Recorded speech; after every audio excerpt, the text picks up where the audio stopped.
Abram as suas Bíblias no livro de Atos dos Apóstolos, no capítulo número 12, no verso 1, que nós vamos ler uma porção da palavra do Senhor.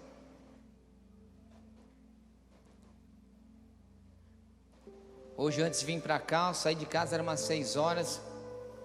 Aí eu falei para a pastora, ela não veio porque estava lá com a Radassa, vai vir para a gente fazer a oração final. Falei para ela, amor, eu vou lá no escritório, eu vou passar limpo, porque ontem, quando acabou a campanha, eu estava tão aceso com Deus, que eu cheguei em casa e comecei a ler, e fiz um monte de rascunho. Aí eu falei assim, eu vou lá no escritório, pastor Sérgio, eu falei, vou passar limpo agora isso aqui, vou anotar na minha Bíblia, para não esquecer de alguma coisa, vou rever a palavra. Cheguei lá, irmão, estava tudo inundado, tudo, neném, tua mesa então... Aí, mas eu não saquei a tua não, saquei só a minha. Aí cheguei lá, não, a tua não estava não, né? Estou te assustando. Minha sala tudo inundada, irmãos, mesa, meu computador salvou, acho que só pela glória de Deus, assim.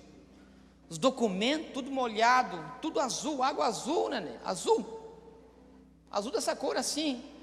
Chuva caiu em cima de um carimbo, nossa, irmãos, aí eu comecei a secar aquele trem, assim, falei, agora, imagina...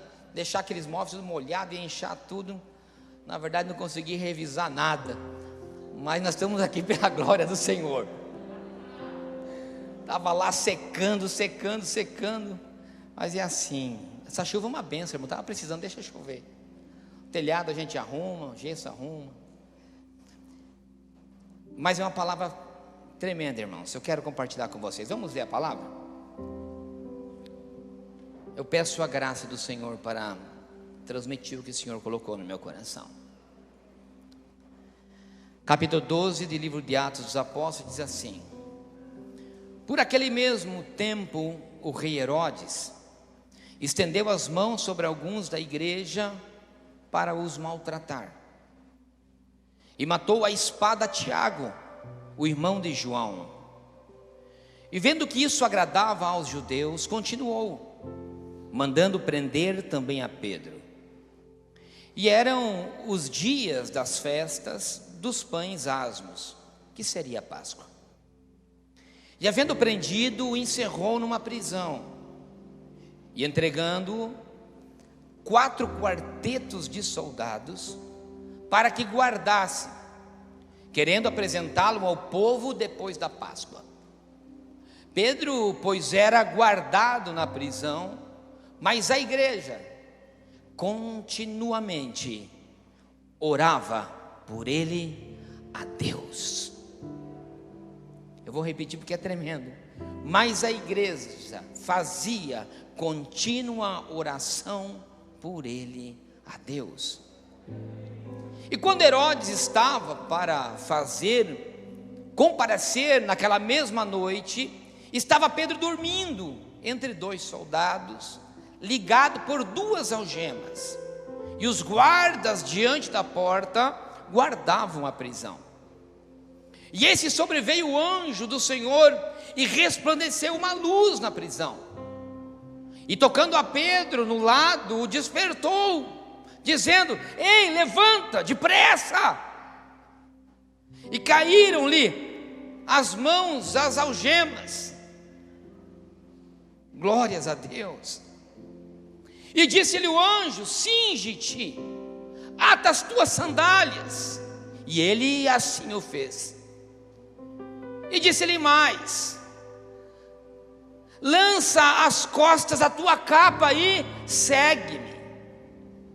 E saindo o seguia, e não sabia que era real, e o que estava sendo feito pelo anjo. Eu imagino que Pedro estava dizendo: é um sonho, isso é impossível de acontecer.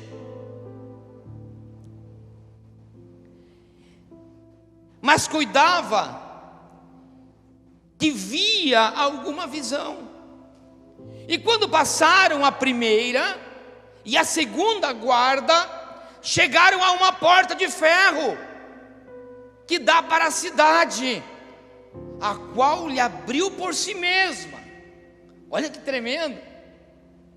E tendo saído, percorreram uma rua e logo o anjo desapareceu dele. Feche seus olhos. Pai, no nome de Jesus, eu quero te agradecer pela tua presença maravilhosa durante todo esse culto, pela vida de que cada um que adentrou aqui nesse lugar, por aqueles que nos assistem e também nos ouvem pela rádio, pela tua manifestação nos louvores. E assim eu peço que da mesma maneira o Senhor se manifeste com todo o seu poder através da tua palavra. Eu peço, Pai, que o Senhor blinde agora, Senhor, a nossa mente, abra o nosso coração assim como um terreno fértil para receber a tua palavra, no nome de Jesus. A igreja diz amém. Queridos, eu quero falar um pouco sobre esse homem. Aquele homem, assim como aquela canção que foi louvada pela Vitória, foi resgatado, arrancado da sua profissão, por livre e espontânea vontade, quando ele conhece a Jesus. Quando Jesus faz um milagre maravilhoso na sua vida, ele decide seguir a Jesus. Jesus diz: deixa tudo, Pedro, e segue-me. E Pedro começa a seguir e passa alguns anos na presença do Mestre. Pedro se torna um dos personagens, assim como você sabe, um dos mais importantes ao lado de Jesus. Com todo o seu problema, assim como nós sabemos, de temperamento, inclusive de certa forma, às vezes sendo repreendido pelo Mestre, mas dentre dos 12 discípulos, ele era um dos mais queridos de Jesus. Como vocês sabem a história, chega um momento em que ele acaba negando a Jesus, o medo. Viu Jesus fazer tantos milagres, teve o privilégio de ser um homem que caminhou sobre as águas por alguns, nem que seja alguns pequenos passos ou pequenos instantes, mas teve uma fé suficiente para ir ao encontro de Jesus caminhando sobre as águas. Ouvimos tantas vezes pregações sobre esse momento. Quantas pregações não ouvimos a respeito de Pedro? Mas de repente na sua vida ele perde o seu melhor amigo. Ele perde naquele em que ele depositava a sua maior esperança. Ele vê Jesus crucificado e pelo medo de também, quem sabe, ter o mesmo destino, acaba negando a Jesus 3 vezes. Não poderia dizer que se desviou, mas sim voltou a fazer o que fazia. A Bíblia conta que Pedro volta a pescar da mesma maneira em que ele foi encontrado pelo Senhor. Eu consigo analisar que Pedro, ele desistiu da sua chamada, porque voltou a fazer o que era antes. Pedro já não era mais o mesmo homem, porque ele disse: já não tenho mais a minha inspiração do meu lado, já não tenho mais o Mestre. Mas passa alguns dias ele pescando, Jesus ressuscita e vem chamar Pedro de volta pela importância que Pedro tinha para o Senhor. Jesus não queria perder nenhum dos seus discípulos. Jesus não quer perder ninguém. Então não importa se você errou uma vez, 2 ou 3, ou se você está querendo voltar para trás. Eu já quero abrir um parênteses nessa mensagem e dizer que você é importante para o Senhor. Não importa que você tenha desistido, voltar a fazer o que você fazia. Eu quero dizer que o mesmo Jesus que te buscou uma vez, Ele está hoje aqui e precisa de você de novo de volta.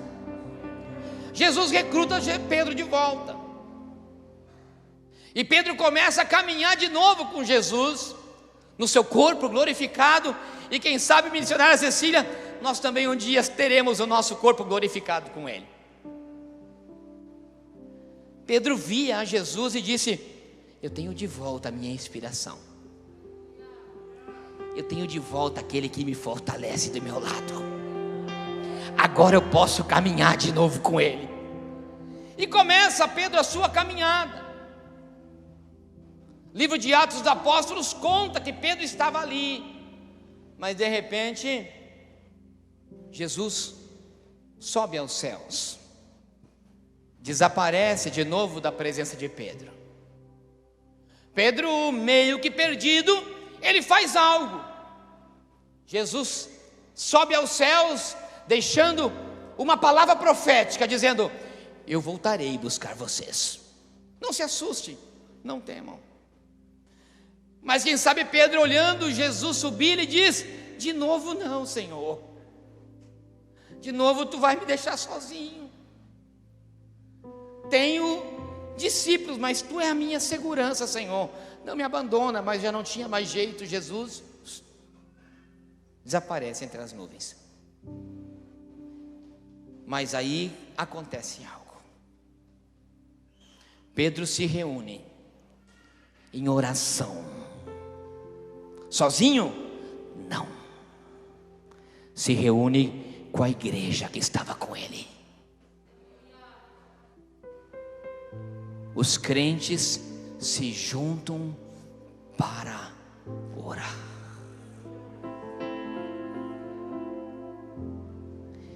E quando o crente se junta para orar, algo vai acontecer. Quando eu lia isso, essa palavra, eu quero lhe dizer algo, que a sua oração só é importante você buscar a Deus, mas a oração da igreja é algo extremamente poderoso.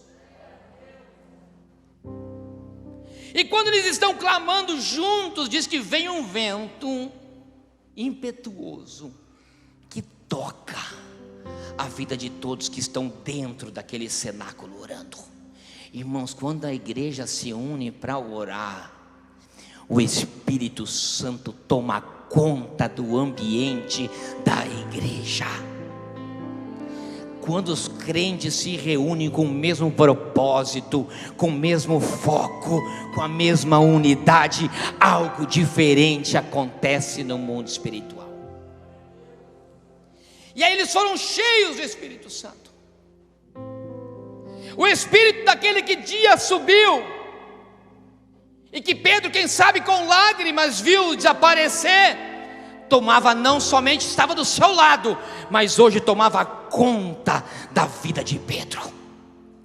Eu imagino que quando aquele vento entrou, eles sentiram algo diferente, uma força diferente. Já não era uma força ao seu lado, era uma força que fazia parte da sua vida. A confiança aumentou. E ali, os crentes começaram uma nova história da igreja. Eles sentiam que Jesus já estava com eles, e aí eles entenderam a palavra profética que Jesus tinha lançado, que ele teria que ir para que Deus enviasse sobre eles o Consolador. Então eles já não depositavam mais confiança no homem de Jesus, nos milagres que Jesus fazia, naquele que expulsava demônios.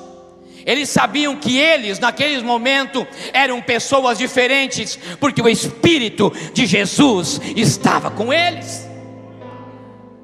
Então não era somente a palavra que Jesus pregava que iria transformar vidas. Eles saem para fora daquele quarto, cheio do Espírito Santo, e começam a pregar, e as almas começaram a se render aos pés do Senhor Jesus. O livro de Atos dos Apóstolos conta a história de Pedro e do início da igreja. E ao longo dela, várias vezes, nós encontramos alguns fatos que são extremamente importantes para a igreja e para os crentes de hoje. Eles reconheciam a Jesus Cristo como seu único e suficiente Salvador. 2, eles se rendiam aos pés do Senhor, se arrependiam dos seus atos passados e se batizavam. 3, buscavam ao Espírito Santo em oração para serem cheios da presença de Deus. E Pedro não somente começa a pregar, o evangelho começa a se expandir, um começa a falar de Jesus ao outro, e a fama de Jesus começa a se espalhar por toda Jerusalém, por toda a Judéia, por toda a Cesareia. E Pedro não somente converte 3.000 homens numa pregação, e eu fico achando fantástico isso, porque não tinha megafone, não tinha caixa de som, não tinha microfone. Ou eu dizia, ou aquele camarada tinha muito gogó, ou realmente era o poder do Espírito Santo, que era tanto com ele, que tantos se contagiavam de uma vez só. Eu prefiro ficar com a última parte, que era tanto a presença de Deus na vida daqueles que pregavam, que era impossível alguém ficar de pé. Aleluia, eu quero isso para mim, eu quero. Ele prega, mas nunca perde aquilo que ele tinha de fundamental, crentes de hoje. Diz que Pedro todos os dias ia no templo para orar. Sozinho? Não, sempre com os irmãos. Tanto é que diz que ele ia no caminho do templo para orar, e diz que havia um coxo que desde o nascimento estava paraplégico. E diz que quando eles chegam perto daquele coxo, eles dizem: levanta-te no nome do Senhor Jesus. E aquele coxo entra com eles para dentro do templo para orar. Milagres acontecem. Aquele homem que era cheio do Espírito já não via somente o seu mestre orar e fazer milagres, ele mesmo impunha a mão sobre os enfermos, e os enfermos se curavam.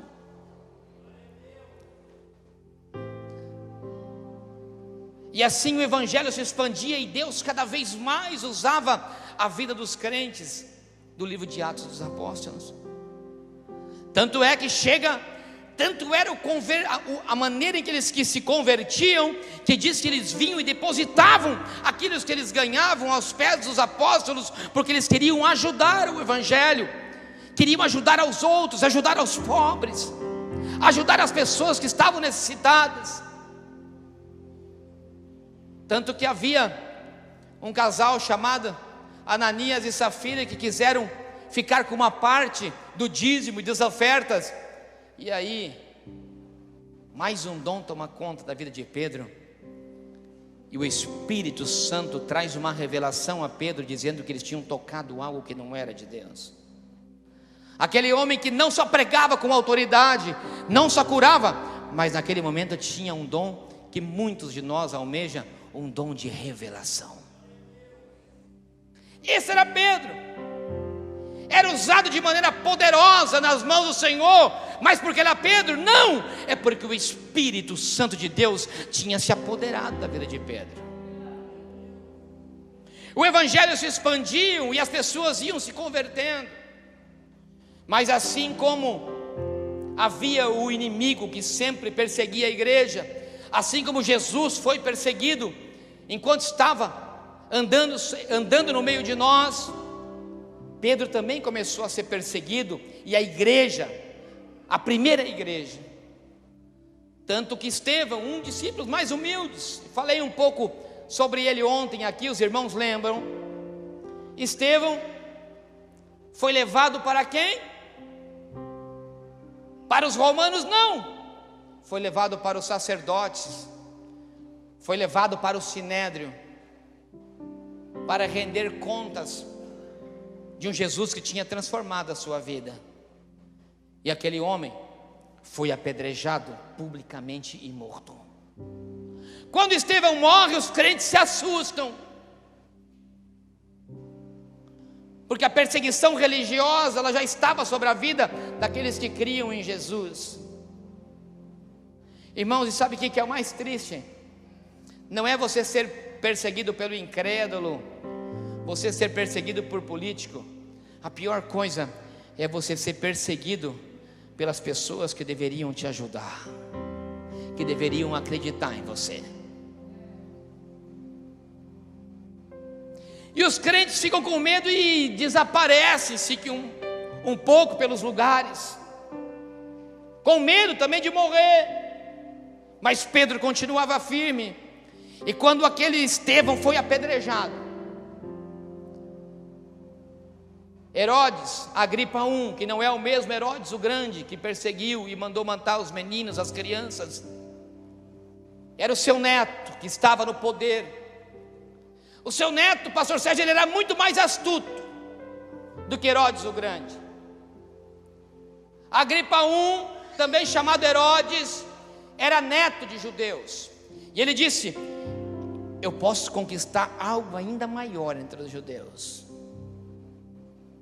Então quando ele vê que Estevão morre, ele pega e mata, assim como nós lemos, a Tiago a fio de espada.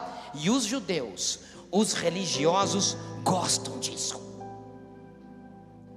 Quando gostam disso, ele começa a ter a popularidade, ele começa a se fazer de judeu. Era romano. Os judeus tinham sido expulsos de Roma, todos tinham voltado para Israel. E aquele romano que estava no poder, chamado Herodes, ele começa a perseguir ainda mais a igreja. Então cada vez os crentes começaram a se sentirem mais fracos. E pior, mataram a fio da espada um dos seus maiores líderes, Tiago. Só isso não prendem a Pedro. Era período da Páscoa, uma festa cristã, e ninguém poderia ser apresentado ou julgado nesse período, 12 dias. Pedro é colocado numa prisão, e por isso tantos guardas, 4 quartetos de guardas, 16 guardas, para guardar um homem.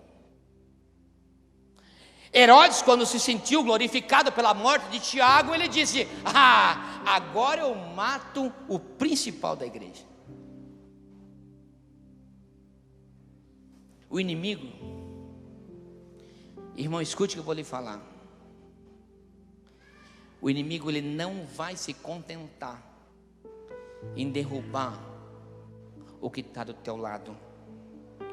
Ele vai querer te assassinar. Ele vai vir na tua cabeça. Ele vai vir para te fulminar. E vocês já vão entender por quê. Então eles colocam a Pedro no fundo de uma prisão, algemado. Só que nisso algo acontece. Pedro não tentou subornar nenhum guarda para sair da prisão, presbítero Pedro. A igreja não saiu nas ruas para fazer protesto pela libertação e pela injustiça da prisão do seu líder. A igreja não se revoltou com aquilo que estava fazendo. A igreja tomou posse da maior arma que ela tem.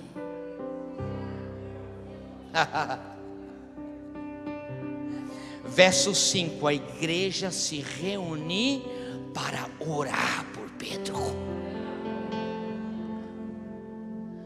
Não foi Pedro que orava lá na prisão para a sua liberdade. Pedro estava dormindo. Ele sabia que se ele morrer naquele momento, naquele lugar, ele já tinha feito o suficiente pelo Senhor. Então ele descansa. Mas havia uma igreja que orava continuamente.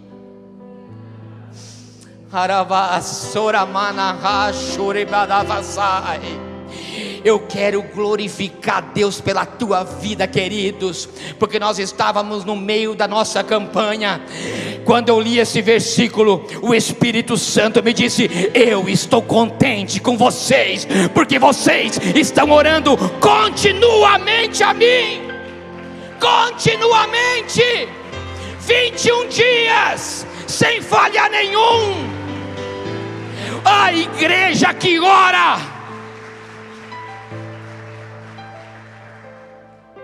aleluia.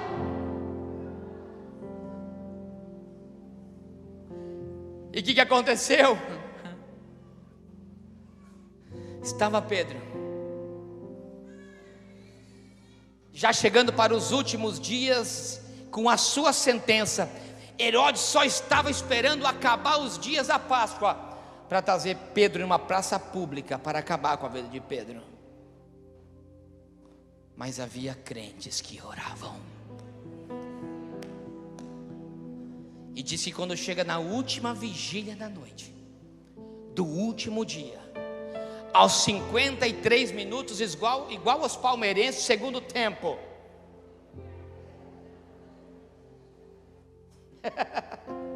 gostou, né, Tiago? Gostou, né, irmão Doni? Família irmão Doni, tudo palmeirense. O pastor não veio no culto porque ela falou que se o Palmeiras ganhasse, ela vinha dirigir o culto com a camisa do Palmeiras. Preferiu ficar em casa.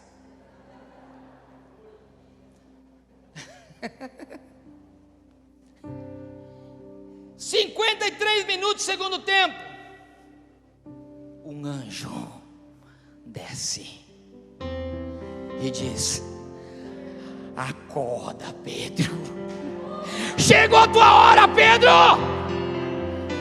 Ei, Deus mandou um anjo a socorrer Pedro. Ei, Deus manda o anjo, mas quem solicitou o anjo para Deus foi a igreja de joelhos. Ei, a igreja solicita e Deus dá ordem aos anjos ao nosso respeito.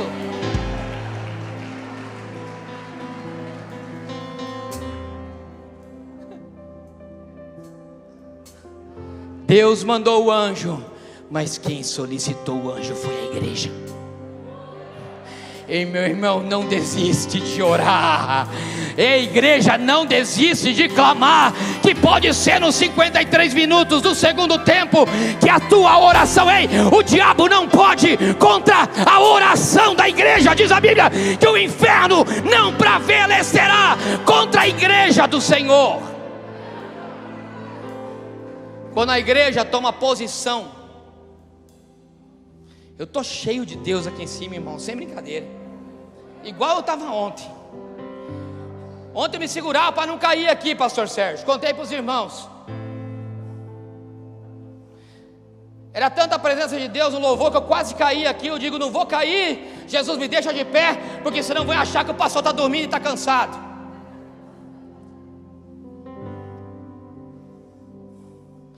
Quando a igreja age na terra, o mundo espiritual fica excitado.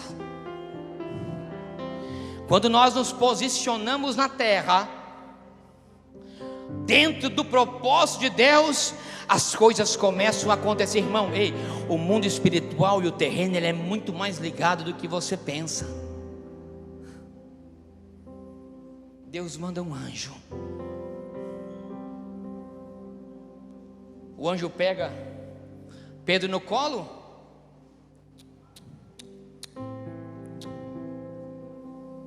Deus diz para o anjo: ei, anjo, Pedro, está demorando demais. Pedro, acorda. Quando é que você vai tomar posse? Quando é que você vai tomar posição? Ei, pega a tua sandália agora. Ei, Pedro, rapaz, rápido, ei, coloca a tua túnica, Pedro, pelo amor de Deus. Ei, até quando você vai ficar enrolando a Deus? Até quando você vai tomar posição diante de Deus? Até quando você vai ficar querendo que o anjo te leve no colo? Até quando você vai ficar querendo que Deus resolva os seus problemas? Ei, meu irmão, Deus o impossível Ele faz. Agora o terreno você tem que fazer.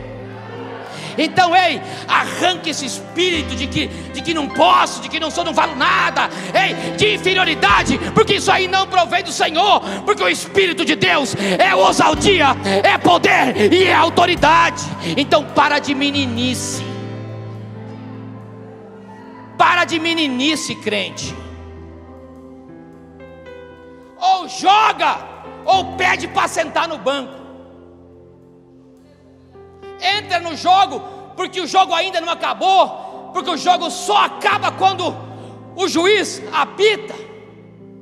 Então vai para cabecear a bola, que ainda tem jogo para rolar e tem gol para fazer.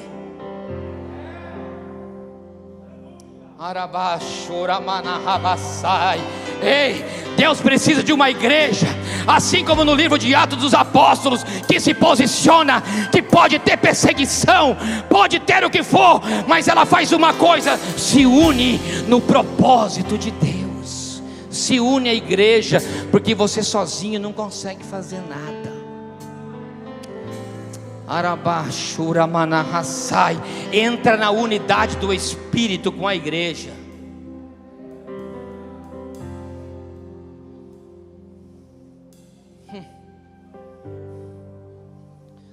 Deus já te trouxe aqui. Deus já deu o poder do Espírito Santo sobre a tua vida. Ei, busca o espiritual. Deixa de ser carnudo. Começa a pagar preço.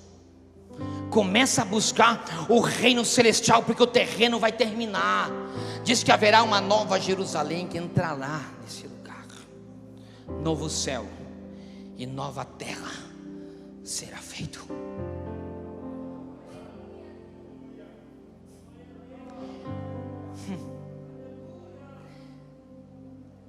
O anjo trouxe o despertamento na vida de Pedro. Leia a palavra. Ele chegou e despertou a Pedro. O resto, Pedro teve que sair. Pedro teve que fazer algo. Ele diz: segue-me.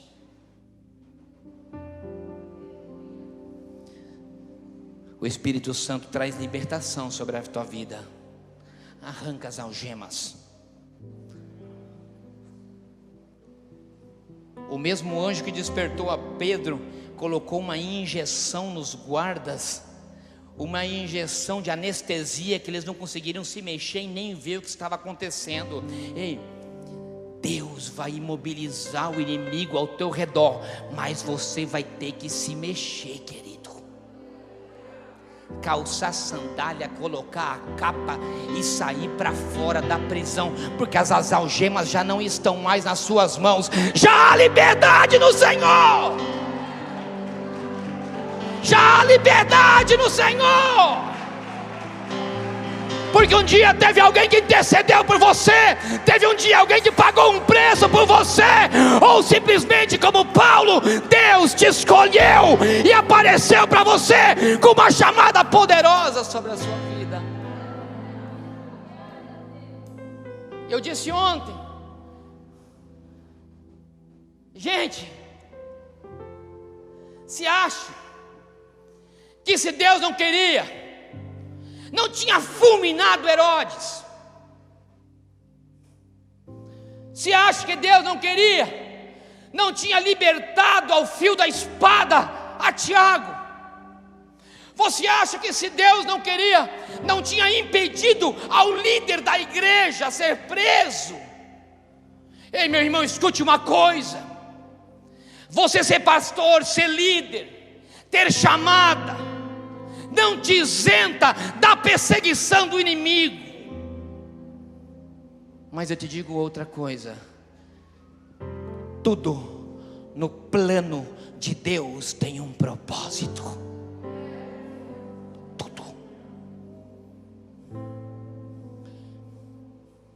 O mesmo Deus que despertou a Pedro, que enviou um anjo para despertar Pedro, para anestesiar os guardas, para fazer que tudo que estava acontecendo fosse um sonho. Ei, meu irmão, acredita no impossível de Deus, porque, cara, quando eu li isso, eu digo assim, Pedro já não acreditava mais.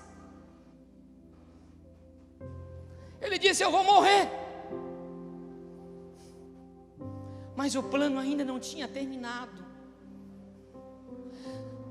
Tinha mais coisa que Deus tinha que fazer. Ei, sobre a vida de Pedro, meu irmão, não desiste. Para você pode achar que está morto, que está para morrer. Ei, mas para Deus nada, diz a Bíblia, é impossível.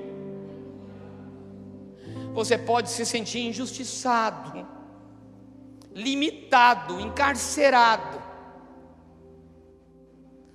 Mas se você não veio nenhum dia, quem sabe você pode estar aí dentro dizendo: puxa vida, por que eu não vim? Por que eu não vim participar disso com a igreja? Ei, meu irmão, há uma segunda oportunidade sobre a tua vida, mas você pode ter certeza que aqui existia uma igreja que estava orando por você. Independente de onde você estava, o que você estava fazendo, porque os que aqui estão sabem o que nós clamávamos e orava. Nós clamávamos por todos. Todos. E a Bíblia diz que eu nunca vi um justo desamparado. Deus vai te alcançar.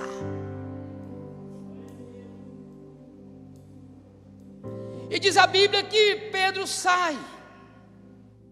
O inimigo chamado Herodes, quando fica sabendo que Pedro tinha escapado e ninguém viu nada, porque os guardas estavam anestesiados, diz a Bíblia e a história. Diz a Bíblia que ele mandou a que os guardas pagassem, porque, irmão, pensa no problema que estava sobre a vida daquele que deixava um prisioneiro fugir. É por isso que quando estava Paulo e Silas na prisão e as portas se abriram, quando eles adoravam, aquele guarda ia se matar. Ele dizia: ei, não faça isso com a sua vida, porque eles sabiam a consequência que vinha sobre eles. Herodes se enche de ira. O inimigo da igreja se enche de tanta ira.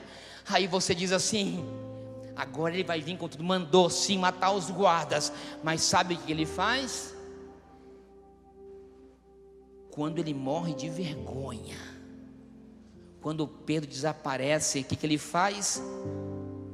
Ele bate em retirada de Jerusalém, pastor Claudinei, e vai se esconder em Cesareia.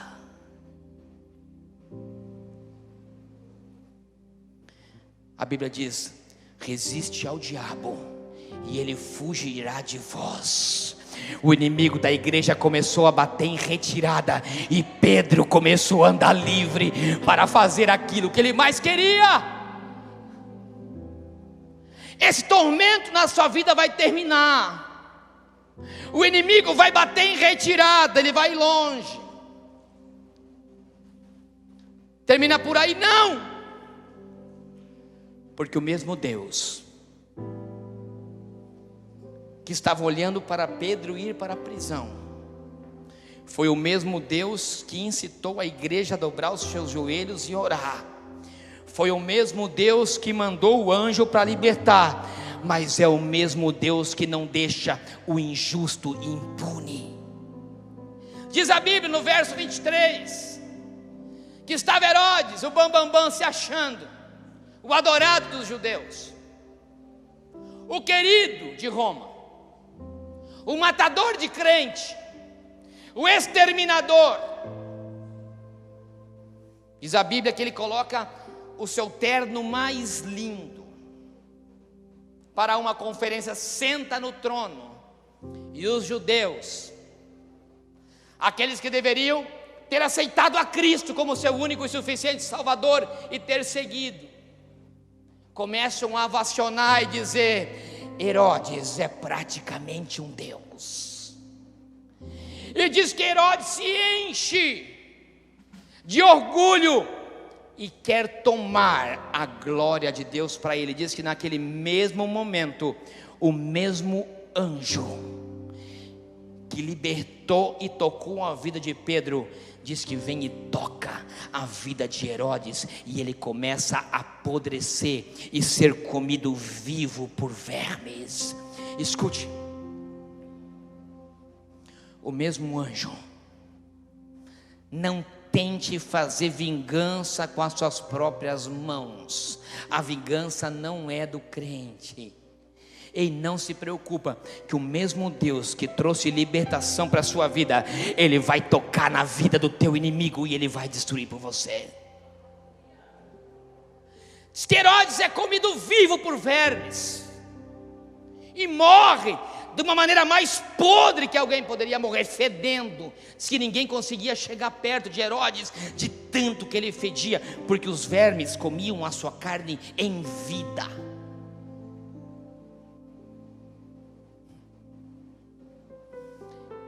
Eu aprendo algumas coisas, queridos, com esse texto.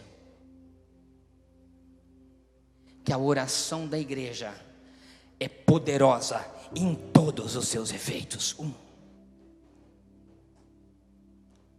Que o inimigo pode de todas as formas tentar te parar, te destruir, te tirar do foco. Ele pode até matar algumas coisas na sua vida. Mas mesmo quando nós morremos em algumas partes, tem um propósito de Deus. Escute. Quando Estevão morre, quando Tiago morre, os crentes com medo fugiram, foram se esconder, saíram de Jerusalém, se espalharam pela terra. Mas a mesma fama do inimigo que tinha poder em matar, quanto maior ainda é Deus para provar o milagre. Quando Pedro é libertado de uma maneira milagrosa, aquilo começou a se expandir, aquilo começou a ir, e aqueles mesmos crentes que tinham fugido para se esconder, eles começaram a dizer: Deus é grande, Deus é poderoso, Ele libertou a Pedro de uma maneira milagrosa, e eles começaram a pregar. Ei, Deus tinha um propósito na morte de Tiago, Deus tinha um propósito na morte de Estevão, era que aqueles que tivessem fugido voltassem a acreditar no Evangelho e começassem a pregar. E diz a palavra que desta maneira a igreja do Senhor crescia em abundância. Entenda, aleluia, entenda. O inimigo não tem poder sobre a igreja. O inimigo não tem poder sobre o teu casamento. O inimigo não tem poder sobre a sua vida, desde que você entre no propósito junto com a igreja. Deus tinha um propósito na vida de Paulo. Vocês já viram falar da família de Pedro, desculpe. Vocês já viram falar da família de Pedro? Desde que ele deixou, desde que Jesus resgatou ele naquela praia? Vocês já leram a Bíblia? Vocês já viram? Diz que ele tinha uma sogra, correto? Correto? Jesus que curou a sogra de Pedro. Então, em contrapartida, ele tinha uma esposa. A Bíblia não diz que era morta. Vocês viram em algum momento a Bíblia falar de novo disso? Eu vi. 1 Coríntios, capítulo 9, versos 5. E sabe o que é mais interessante, queridos? Que no capítulo 15 Pedro desaparece. E começa o livro de Atos contar a história de Paulo. Algumas citações falam de concílio, da presença de Pedro, ainda como líder da igreja. Mas no capítulo 9 de 1 Coríntios, Paulo diz que Pedro,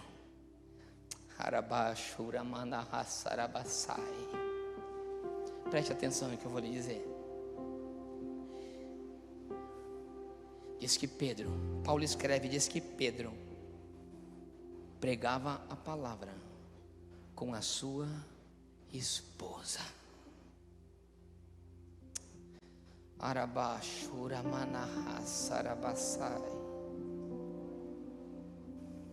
Quando eu li isso, queridos, É como se o Espírito Santo falasse, eu não sei se é, mas foi o que ministrou no meu coração,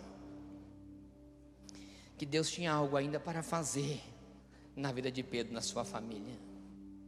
Ele não podia fazer a obra sozinho. Eu entendo, quem sabe, que Pedro sai daquela prisão, quase morrendo. Imagine ele voltando correndo para casa, pastora Marcela. E quando ele entra em casa, estava a sua esposa de joelhos dobrados, intercedendo pela sua vida. E diz a Bíblia que quando ele bate na porta, depois de liberto, leia depois, diz que eles esperavam que eram os romanos, os guardas de Herodes, perseguindo a igreja. E diz que ele bate incessantemente na porta, e diz que a igreja estava de joelhos dobrados orando, quando Pedro aparece. Ei, sabe o que é lindo? Porque Pedro não foi liberto e começou a andar pelas praças dizendo: ei, olha como Deus me usa, olha como Deus é na minha vida, olha como eu sou o cara.